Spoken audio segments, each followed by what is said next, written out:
Newsfirst headlines. Main sponsor. Valuable Finance, best finance company.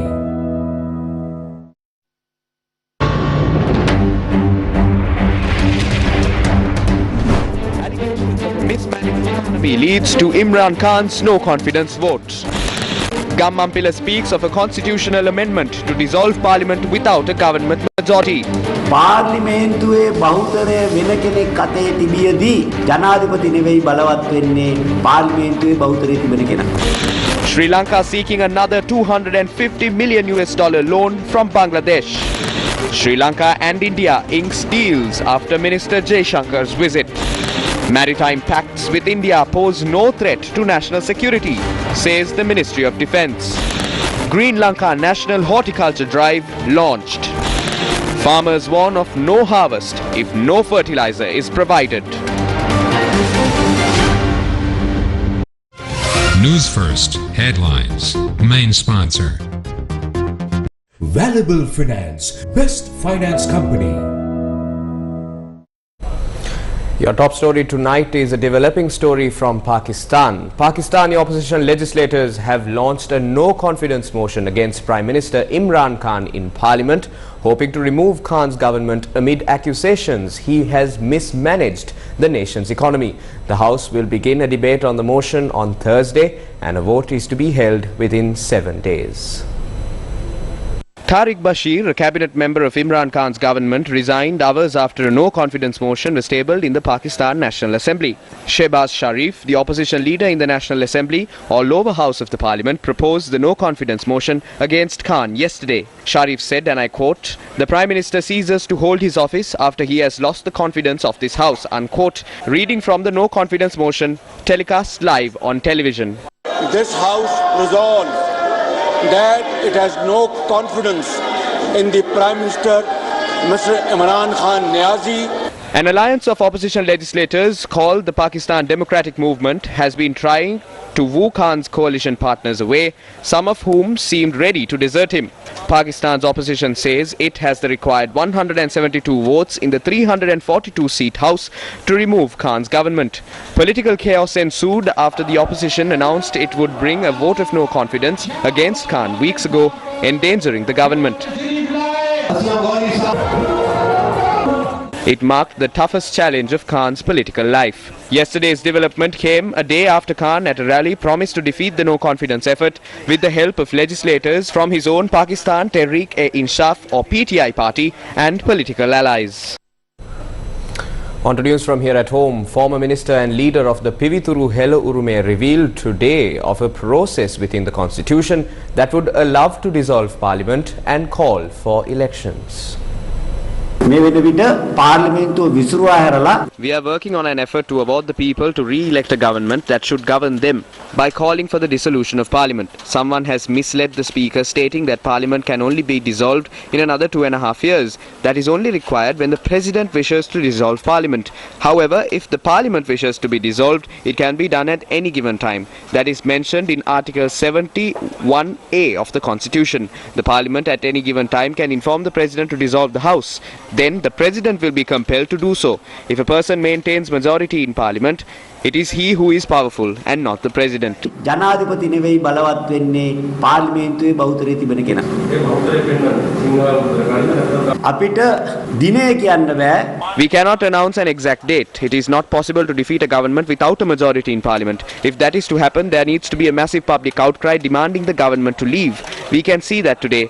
With the $1.5 billion facility from India, by April, there may be some relief to address the present crisis. සමහර නිසා මේ දුෂ්කර තත්ත්වයේ යම් සහනයක් ඇති වෙයි. අපායට ඉන්ටර්වල් ලැබෙනවා. ඒතර මේ ණය පාස්කමෙන් ලැබිච්ච සහනය අවසන් වෙලා ජනතාවගේ අර දුෂ්කර කාලය යලි උදා වුණාම තමයි. When the crisis dawns once more, the people will be back on the streets, and that is when we can influence the MPs. We need to work towards securing the rights of the people and to re-elect a government by dissolving parliament. Though we are in favour, we need 113 MPs to be in favour. If that is to be achieved, we need to create the proper framework. As soon as the situation is favourable, we will move the motion with 113 MPs. අපි යෝජනාව ගේනවා.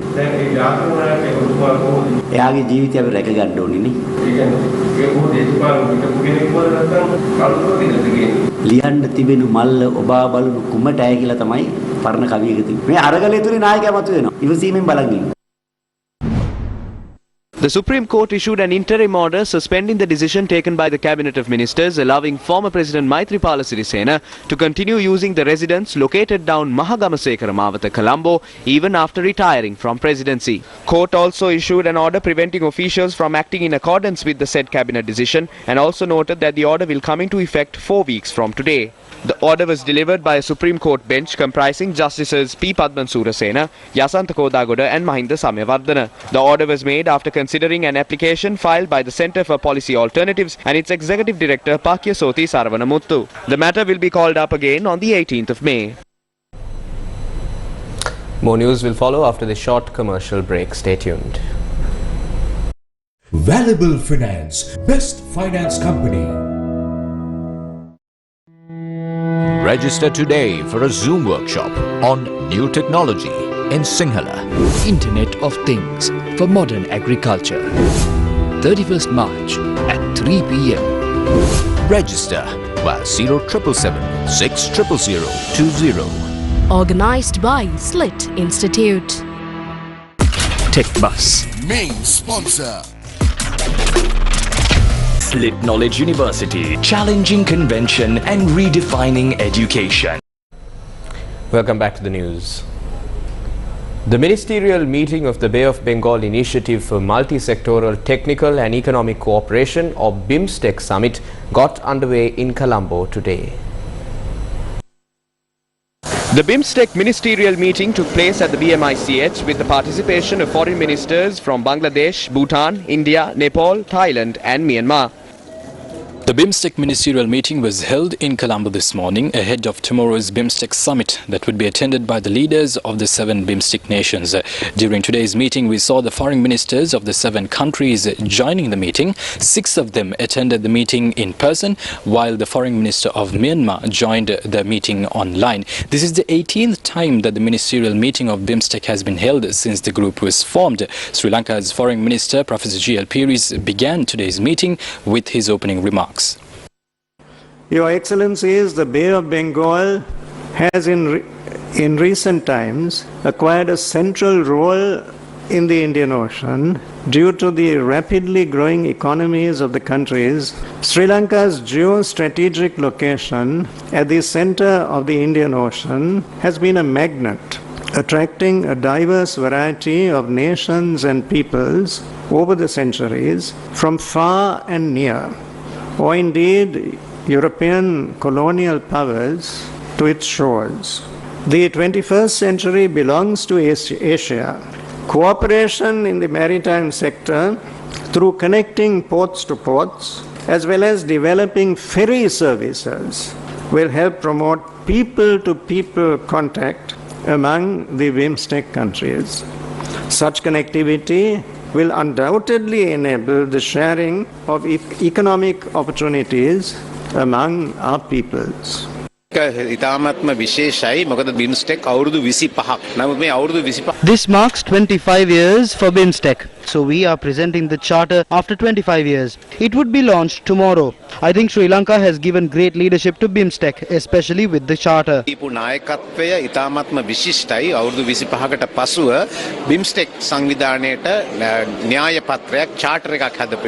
BIMSTEC summit will be held tomorrow with the participation of the leaders of these 7 nations. During tomorrow's summit, we will see the BIMSTEC charter being signed along with 3 other agreements focusing on providing legal assistance of criminal matters, establishing cooperation between diplomatic training institutes in these 7 countries, and also focusing on several matters relating to road connectivity and even transport. News First will continue to keep you updated with these developments as President Gotabaya Rajapaksa chairs the BIMSTEC summit tomorrow. I'm Hassan Shazuri signing off from the BMICH in Colombo. Sri Lanka and India have signed 6 memorandums of understanding yesterday when Indian External Affairs Minister Dr. S. Jaishankar called on his Sri Lankan counterpart Professor G.L. Piris in Colombo. The MOUs are MOU of establishment of modern computer labs and smart boards with customized curriculum software in 200 schools in the Galle district. MOU on the implementation of the Sri Lanka Unique Digital Identity Program with the Government of India's grant assistance. MOI between the Sushma Swaraj Institute of Foreign Services, India, and the Bandaranayake International Diplomatic Training Institute. MOU for providing Marine Rescue Coordinating Centre. MOU on the implementation of hybrid power projects in 3 islands in Jaffna. MOU on cooperation in development of fisheries harbours in Sri Lanka.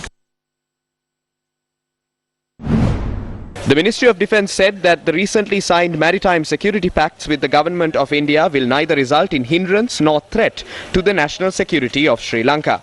Security pacts were recently signed with India over a floating dock, Dornier reconnaissance aircraft and maritime rescue coordination centre in Colombo. The Ministry of Defence said that the economic and security gains are embedded with infrastructure and personnel development via these agreements. Prior to the signing of the aforementioned 3 pacts, the Ministry of Defence has followed the standard criteria and procedures while channeling it through the other mandatory state establishments, including the Attorney General's Department. It added that the Dornier reconnaissance aircraft that will be given to Sri Lanka will be piloted by Sri Lanka Air Force pilots. It went on to note that the Maritime Rescue Coordination Centre in Colombo covers the SAR responsibility 27 times of the landmass of Sri Lanka, and that Sri Lanka will be the primary stakeholder of this along with several other organizations. It was revealed this morning that all surgeries at the Peradeniya Teaching Hospital were suspended due to the shortage of medicine. A senior officer at the hospital told Newsfirst that only emergency surgeries will be performed. After Newsfirst published the situation at the Peradeniya Teaching Hospital on its social media handles, thereafter the Indian External Affairs Minister tweeted on the matter. Dr. S. Jayashankar tweeted that he was disturbed by the news and informed the Indian High Commissioner to Sri Lanka to discuss how to help solve the matter. In response, the Indian High Commission in Colombo tweeted that the High Commissioner had spoken to the Vice Chancellor and Head of the Medical Faculty of the Peradeniya University, Professor M.D. Lamavansa, and made inquiries. The tweet noted that an inquiry was made to know the requirement of the medicine necessary for the surgeries. However, this afternoon, Director of the Peradeniya Teaching Hospital, Arjuna Tilkaratna, in a statement said that surgeries resumed at the hospital. The State Minister of Production, Supply and Regulation of Pharmaceuticals said that the State Ministry, Health Ministry or the Medical Supplies Division were not informed on any occasion that a decision was taken to suspend scheduled surgeries at the Peradeniya Teaching Hospital. The State Ministry said that an inquiry was made from the hospital director, and he noted that the neostigmine medication was in short supply. Sri Lanka is negotiating another $250 million swap from Bangladesh. This was confirmed to Newsfirst by Bangladesh Foreign Minister A.K. Abdul Momen earlier today, following the foreign ministers' meeting of the BIMSTEC summit. So when Sri Lanka has difficulty, so naturally this is the first time we did this swap, the Sri Lanka $250 million. And Sri Lanka is still finding difficulty, so we extended the time frame for the payment. So, and they have made another approach, and we will look into it. You said that Sri Lanka has made another approach. Yeah, they did, and we are working on it. What is the deal about? Looking around how things will evolve, and depending on the situation, we will make our judgment. For another financial grant, or no, it would be another loan. But it has not been decided yet. We have to examine how situation evolves, more so with the war that is coming up. When was the request made by Sri Lanka? Exact date I cannot tell you, but it is in the table. Any idea of the amount? This is, I think, another $250 million, a swap, the thing we did before. But we have not made up our mind. But the last one we have given extension for repayment. How many months? I don't know exact number. It is our finance ministry might be able to let you know. But Sri Lanka has requested for an additional $250 million. I think so, but that is still under examination. And more so, so many parameters are involved. So we are looking into it. Authorities have still failed to address the dearth of fuel in the country. Citizens who, while their hours away in massive queues for many days, have now resorted to expressing their displeasure through protests. A group of people engaged in a protest today obstructing the Colombo-Kurunegala main road from Opatha. They alleged the filling station in Opatha had not received consignments of fuel for 6 days.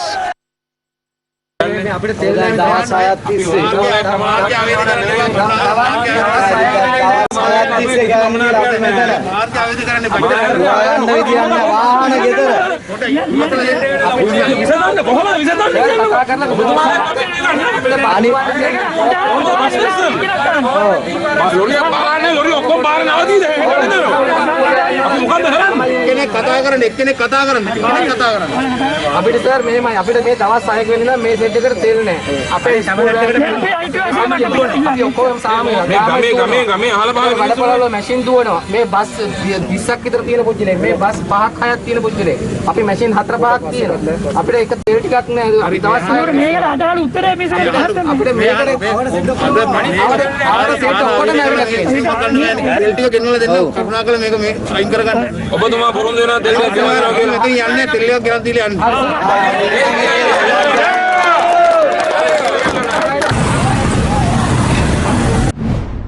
Another protest was staged today obstructing the Mirigama Kalleliya Madagampitia main road.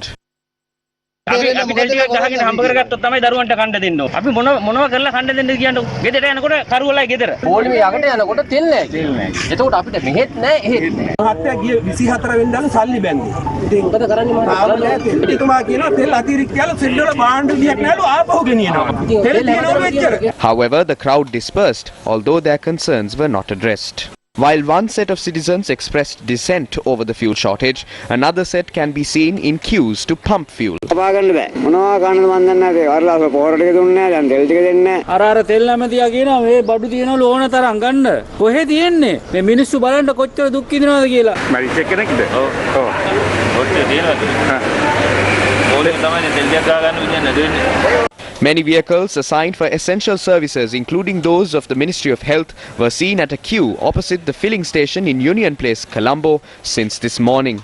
පරිපාලන නිලධාරීන්ගේ වැරදි නිසා මේ රට සම්පූර්ණ අභාග්‍ය සම්පන්න වෙලා තියෙනවා. මේවට තෙල් නැහැ කියන හත් දෙයියනේ රටේ ලෝකෙ මිනිස්සුන්ට මොකද්ද වෙන්නේ? Managers of filling stations responded in the following manner today. We didn't get any yesterday. Only one load was sent today. We do not have a sufficient supply of diesel to meet demand. We order consignments of diesel daily, but we have not received fuel in over 5 days. Queues to purchase gas have neither shortened nor ended. These were the scenes captured at the Pulvata grounds in Ambalangura when a truck carrying gas arrived at the location. People from many areas of the island continued to remain in queues to purchase gas even today. අපි නම් දන්න ඔය අයියලා මල්ලිලා ටික එනකොටම මේ රට ඉවරයක් කරලා දායි කියලා. ඒ ඉතින් තනි පාලනය යන්නේ. Government V-Force volunteers took steps to distribute water bottles to the public who have been standing in queues to obtain fuel and gas all day. Accordingly, bottled water was distributed to those queuing in Colombo and the Anuradhapura district.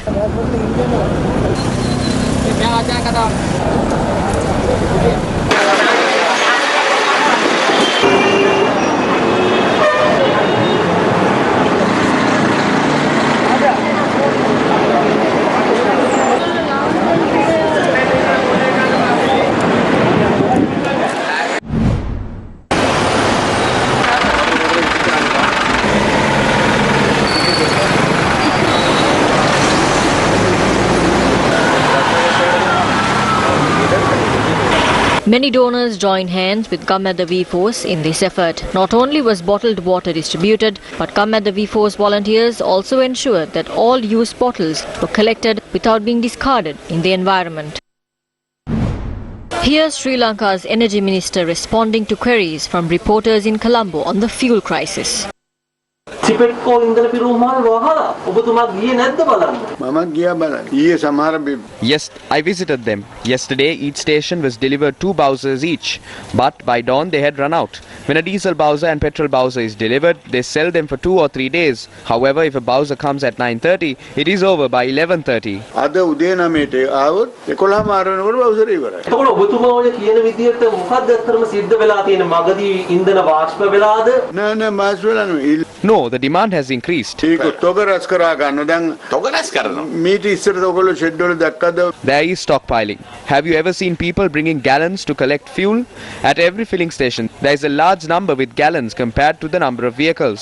There is stockpiling. මේ සීමාවක් දැම්මේ නෑ. සීමාවක් දාලා තියෙනවා ඔබතුමාලා දැන් භූමි තෙල් එහෙම දෙන්නේ රුපියල් 500ක විතරයි. ඒකට හිමියෝ යොදාගත්ත ක්‍රමයක් මිසක් අපි රජයේ විසින් සීමාවක් කරලා නෑ. දැන් මට කියන්න පුළුවන් ඔබතුමා මේ මොහොත වෙනකොට පෙට්‍රල් ඩීසල් දවස් කීයකට ප්‍රමාණවත් පරිදි තියෙනවා? දින 4කට 5කට වෙනදී තියෙනවා. ඔබතුමාට කියන්න පුළුවන් අවසාන දවසක් මෙන්න මේ දවසේ තමයි මේ ඉන්ධන පොලිම් වලට ඉන්ධන පොලිම අවසන් වෙන්නේ කියලා. ලබන සතිය වෙනකොට අවසන් වෙයි. දැන් අපි දැක්ක පසුගිය දවසේ ඉන්දියා විදේශ අමාත්‍යවරයා ඇවිල්ලා ලංකාවේ ඉන්ධන පිරෝමහල් වල සොයා බැලීමක් කරා.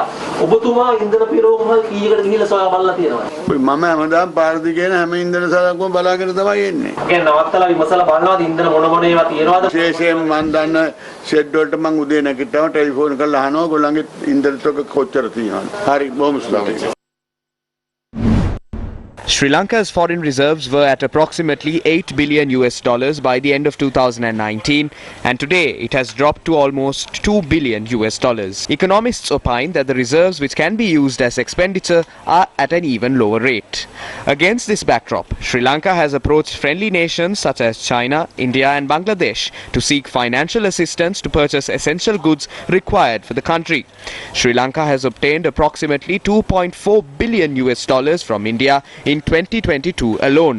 The $2.4 billion loans comprise a $400 million swap facility, $500 million in credit, and another $500 million to purchase fuel. Recently, India extended a $1 billion credit facility to Sri Lanka, and the assistance is to enable Sri Lanka to import food, other essential commodities and medicines from India. Sri Lanka has also sought an additional credit line of $1 billion from India to import essentials amid its worst economic crisis in decades. Sri Lanka had requested a $2.5 billion facility from China, and China has also given a $1 billion equivalent renminbi loan from its central bank. The Chinese ambassador to Sri Lanka recently announced that China is considering a $2.5 billion line of credit following a request made by Sri Lanka. This comprises a $1 billion loan and $1.5 billion in buyer's credit. Sri Lanka already has secured a swap of $250 million from Bangladesh, and it has extended the time frame for the payment. Be that as it may, Sri Lanka has approached Bangladesh yet again with another $250 million swap. Pakistan is likely to issue a $200 million loan to Sri Lanka after the country receives a $1 billion loan installment from the International Monetary Fund or the IMF. Sri Lanka has also sought financial assistance from Australia and Russia. However, there are no definite reports on the progress of these requests. In June 2022, Sri Lanka will have to settle sovereign bonds to the tune of $1 billion, and the total debt settlement for 2022 alone is north of a staggering $6 billion. Allowing the dollar to float against the rupee has added more pressure on the economy daily. According to Economy Next, Sri Lanka's state-run Ceylon Petroleum Corporation has lost at least 250 billion rupees over 3 weeks as the rupee fell. Reports add that based on the present financial status, the Ceylon Electricity Board too is facing serious issues in settling payments for coal as well as salaries of employees. The Ceylon Electricity Board has repeatedly requested a tariff hike to overcome its financial crisis. However, the decision is being delayed as the Public Utilities Commission of Sri Lanka is opposed to it. The CEB had requested a 15 billion rupee loan from a state bank, and the request to raise it to 20 billion rupees was turned down by the relevant state bank. US-based economist attached to the Johns Hopkins University in Baltimore, Maryland, Steve Hanke says Sri Lanka's inflation is skyrocketing. According to his calculation, Sri Lanka's inflation would reach 55% by March 24th. While the pressure of a crumbling economy falls on the laurels of the Sri Lankan people, the government announced that a 5,000 rupee allowance will be awarded for 2 months to low-income families for the upcoming festive season. Will the provision of 10,000 rupees per family ease the economic burden? So of course, when it comes to the low incomers, yes, we have to look after them. If you calculate 5,000 for 3.1 million, because the government estimated the total low income earners in Sri Lanka now account for 3.1 million. So if you multiply the 3.1 million by 5,000 and the government is going to give it in 2 times, then it should be 10,000. Then approximately the money that we needed would be 31 billion rupees. So the question is how the government is going to find this money. Now, if government can earn this money from the revenue sources like taxes or any other revenue sources, then it's all right. But what we have experienced in the last couple of months or the couple of years, the government is continually printing money and do their expenses. So we heard that the last month also the government has printed more than 200 billion rupees. Now why the dollar rate went up to this level is mainly because of the government printing money. So if you print more money, then definitely the local currency will be further depreciated and accordingly the dollar prices will move up. So that in return would increase our inflation because most of the goods that we import, so when the dollar goes up, so definitely the prices will move up.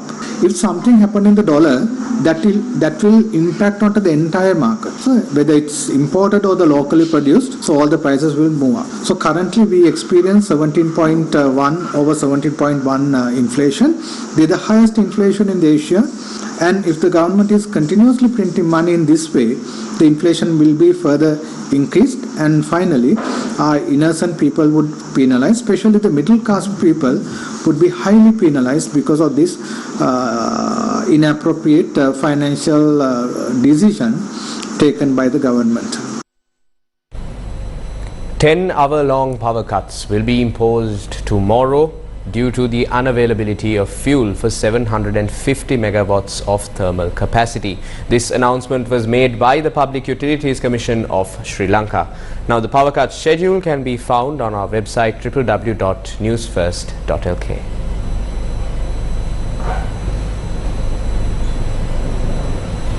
On to news we received a short while ago. The Public Utilities Commission of Sri Lanka revealed that 10 hours worth of power cuts will be held tomorrow, Wednesday, due to the unavailability of fuel for 750 megawatts of thermal capacity. Now, the power cut schedule in its full is available on our website www.newsfirst.lk.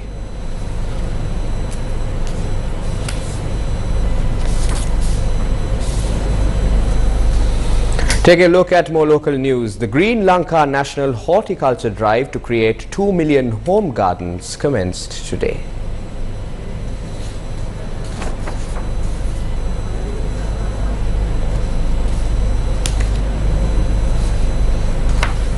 Let me repeat that story for you. The Green Lanka National Horticulture Drive to create 2 million home gardens commenced earlier today.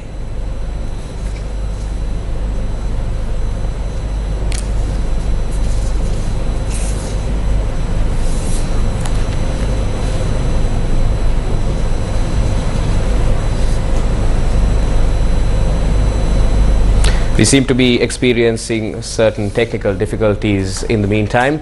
However, we are ready now with the story. Let me repeat to you the story once more. The Green Lanka National Horticulture Drive to create 2 million home gardens commenced earlier today.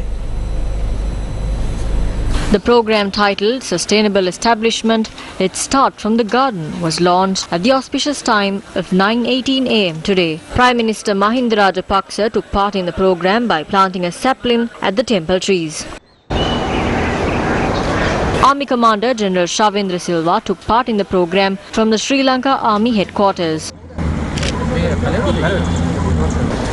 The national program took place at a selected garden in Polgasovita. The national project is spearheaded by the Ministry of Agriculture together with the Ministries of Plantation, Local Government and Provincial Councils, Internal Affairs, Health and related state ministries. There is 30% of dollars for paddy cultivation. We had a self-sufficient economy. We should have upgraded it for the future. Since there were shortcomings, we have to endure the present situation. Everything was destroyed when the economy was opened in 1978. Who is responsible for this? Those who yell over power cuts could not construct a single power plant since 2015. We made mistakes. Various governments were elected. Are the people also accountable? Shouldn't the voters also be responsible? When they vote based on influence, we have to endure these situations. There is fault on both sides. We have identified 2.2 million families that possess 20 purchases of land. If the 2.2 million families cultivate on the 20 million purchases, we are adding 275,000 acres to national production. That is the objective of the Green Lanka National Horticulture Drive. Last season, the farmers were told not to cultivate, adding they would go bankrupt. But 800,000 hectares were cultivated. We assured the farmers would not fall. Today, we have imposed 90 rupees certified price and are compensating for crop damages. Therefore, the government assurance is to protect the farmer and strengthen them.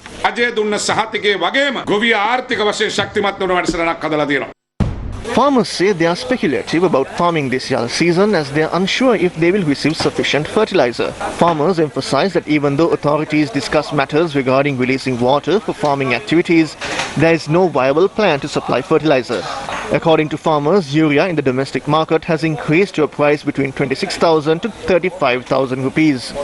The government is asking us to farm when they fail to provide us fuel, fertilizer and agrochemicals. There is no chemical fertilizer and there is no organic fertilizer either. A kilo of rice is 200 rupees in the market today. Pretty soon, we won't be able to purchase rice for even 500 rupees a kilo. All we are asking the government is to provide us with chemical fertilizer or some form of fertilizer for us to cultivate. The private sector is secretly passing out small consignments of fertilizer for around 35,000 to 40,000 rupees, which is an exorbitant price for fertilizer. First, they issued a sack of fertilizer for 16,500 for 2 days. 3 days later, the same sack of fertilizer was sold for 18,000 rupees, then 20,000 rupees. Now they are asking 26,000 rupees for a sack of fertilizer they previously sold for 16,500. We are in dire straits, trying to cultivate the yellow season in 2022.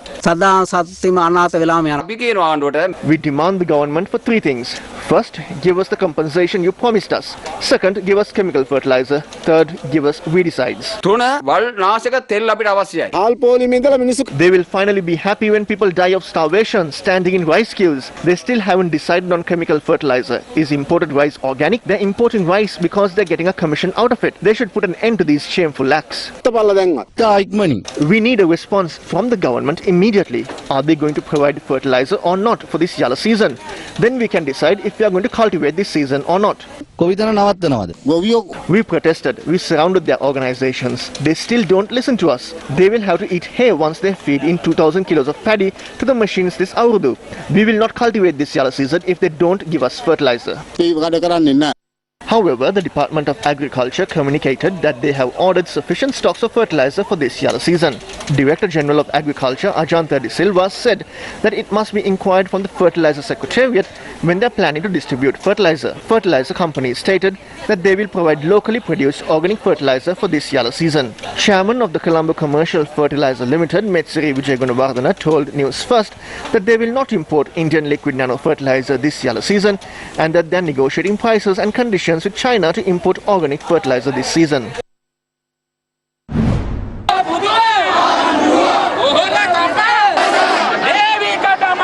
Famine or life was the theme of a convention called for by the All Ceylon Farmers Federation in Polonnaruwa today. Agrarian representatives marched from the Polonnaruwa new town to the historic Parakrama Samudra. It costs rupees 18,000 to cultivate an acre today. Another rupees 15,000 needs to be spent for the machinery that we call bhutia. In short, the people of this country are enraged. That means the day the people drive away, the government is not far away. This is the message that we want to deliver. The rulers who tried to meddle with the farmers never succeeded. It is the farmers who create governments and destroy governments.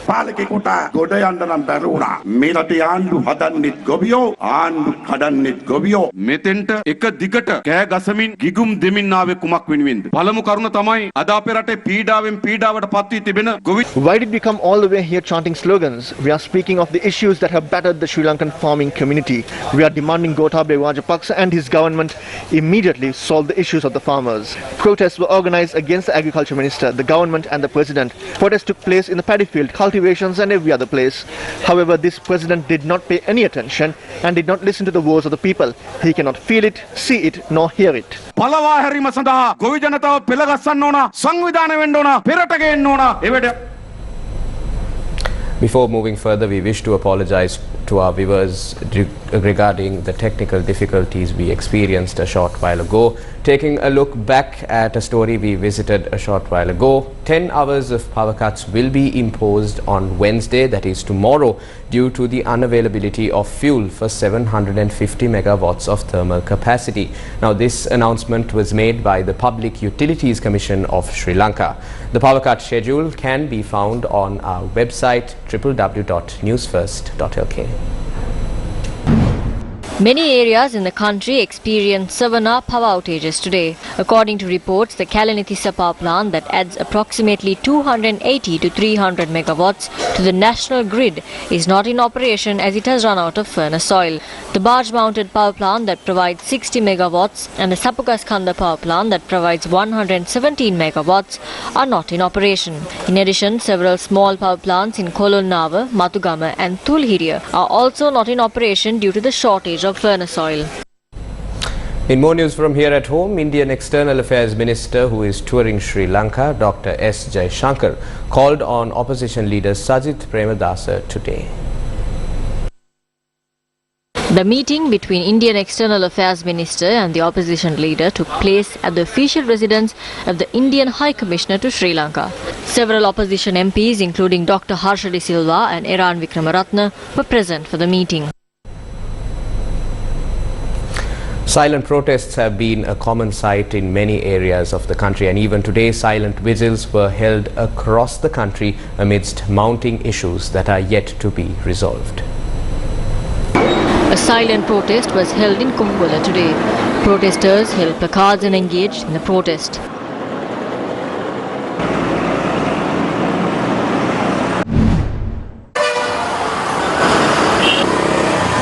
Another vigil was held at the Vijayarama Junction.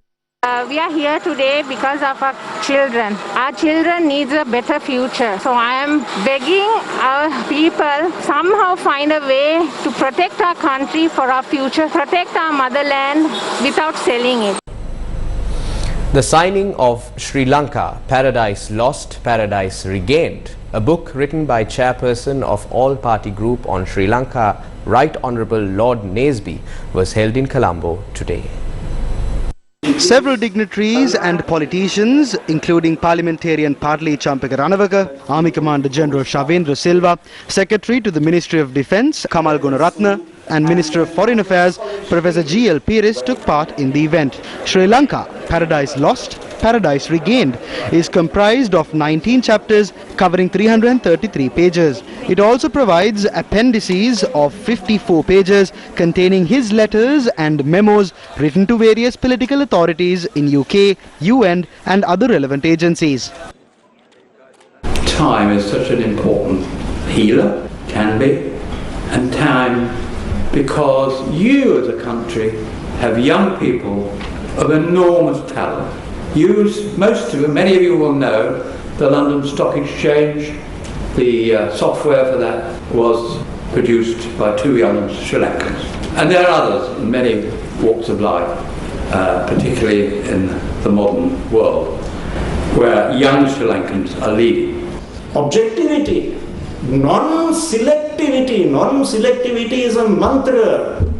What has happened to that mantra? Sri Lanka is being singled out by the application of standards and criteria which are not being applied to any other country on the planet. Is that because we are small, we don't have large armies, we are not an affluent nation? Is that the reason? Then I ask you to look at some of the salaries that are being paid to the people who are being appointed to gather and evaluate evidence against this country.